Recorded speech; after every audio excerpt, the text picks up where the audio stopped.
Dans cette vidéo, je vous montre comment réaliser facilement vos logos ou monogrammes à l'aide d'une grille.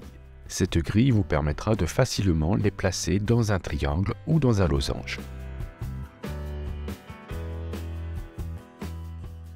Commencez par faire un document en RVB, ici j'ai choisi du A4.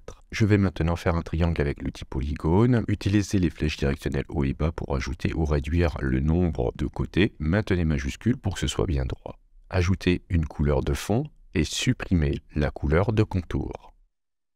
Avec l'outil plume, ajoutez un point au milieu de la base du triangle. Supprimez le sommet à gauche. Sélectionnez maintenant votre triangle. Faites un clic droit et cliquez sur Transformation, puis sur Miroir. Choisissez Vertical avec un angle de 90 degrés et cliquez sur Copier. Déplacez et ajustez parfaitement le deuxième triangle. Utilisez les repères commentés. Sélectionnez les deux triangles et recommencez la transformation, mais cette fois sur l'axe horizontal. Ajustez parfaitement les deux triangles nouvellement créés. Faites des copies des triangles opposés afin de réaliser un rectangle.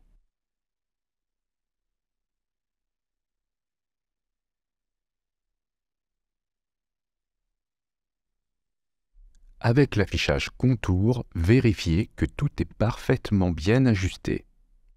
Vous venez de créer la base de votre grille. Sélectionnez l'ensemble, changez la taille, placez-le dans le coin supérieur gauche de votre page.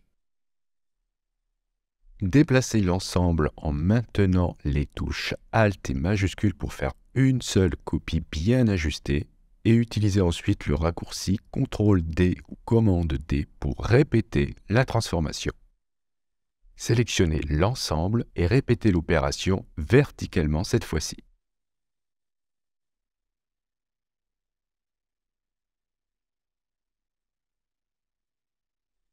Sélectionnez toute la grille et réalisez un groupe en utilisant le raccourci CTRL-G ou Commande-G.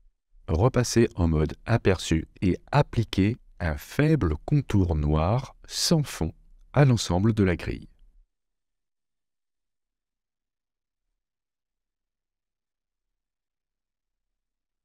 La grille est maintenant terminée, pensez à sauvegarder votre travail. Cette grille vous sera utile pour réaliser tous les essais que vous souhaitez. Vous pouvez maintenant commencer à dessiner. Ouvrez le panneau nuancier. Si vous ne l'avez pas, allez le chercher dans le menu Fenêtre. Utilisez l'outil Lasso pour faire des sélections des triangles. Appliquez ensuite la couleur noire pour le fond.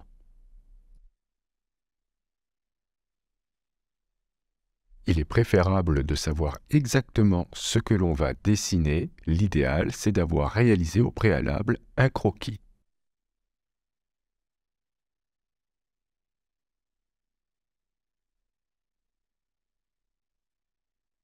Si vous vous êtes trompé, sélectionnez le ou les triangles et appliquez la couleur blanche.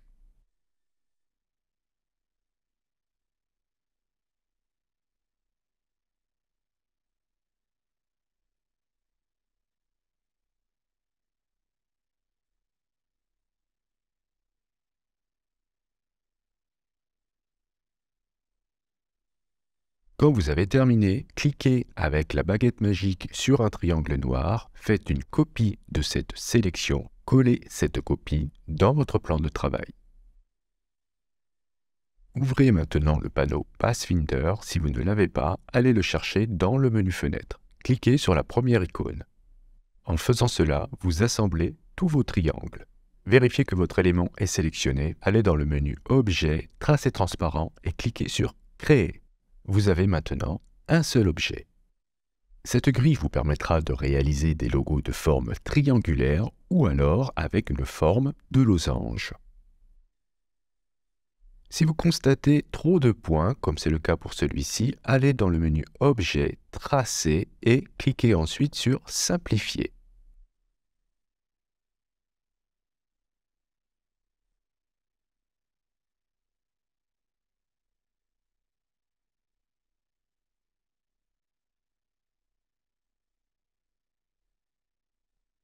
S'il vous reste des points inutiles, utilisez l'outil plume et cliquez sur les points en trop pour les supprimer. Vous pourrez ensuite utiliser l'outil de conversion de points pour supprimer les lignes directrices inutiles dans les angles.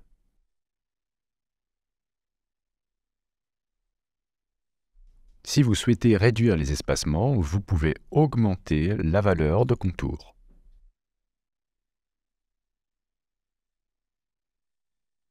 Vous devrez ensuite vous rendre dans le menu Objet et cliquer sur Décomposer. Décomposer le fond et le contour.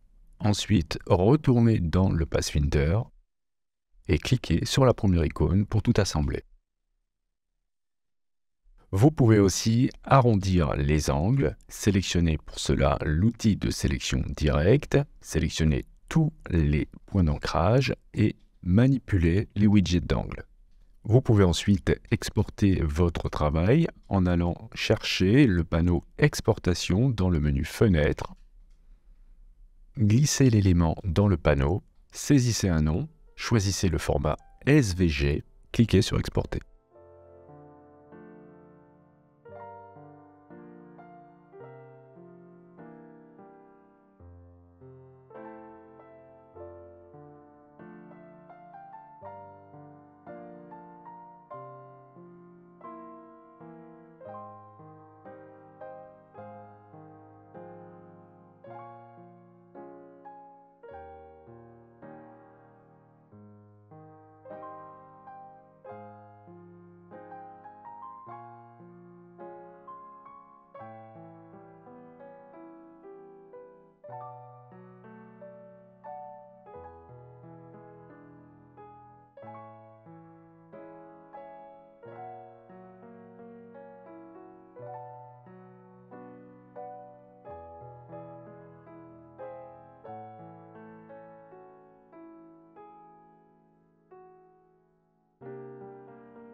Je vous remercie d'avoir suivi cette vidéo. Si vous avez des questions, bien sûr, n'hésitez pas à le faire dans les commentaires. Si vous souhaitez soutenir cette chaîne, vous pouvez cliquer sur j'aime, c'est hyper important pour le référencement. Si vous souhaitez aller plus loin, vous pouvez cliquer sur le lien Utip présent dans la description de la vidéo. Je remercie sincèrement toutes celles et ceux qui l'ont déjà fait. Et si vous n'êtes pas abonné, vous pouvez cliquer sur abonnez-vous. N'oubliez pas la petite clochette pour être averti des prochains cours, des prochains tutos. Justement, on se dit à la prochaine pour un autre cours, pour un autre tuto.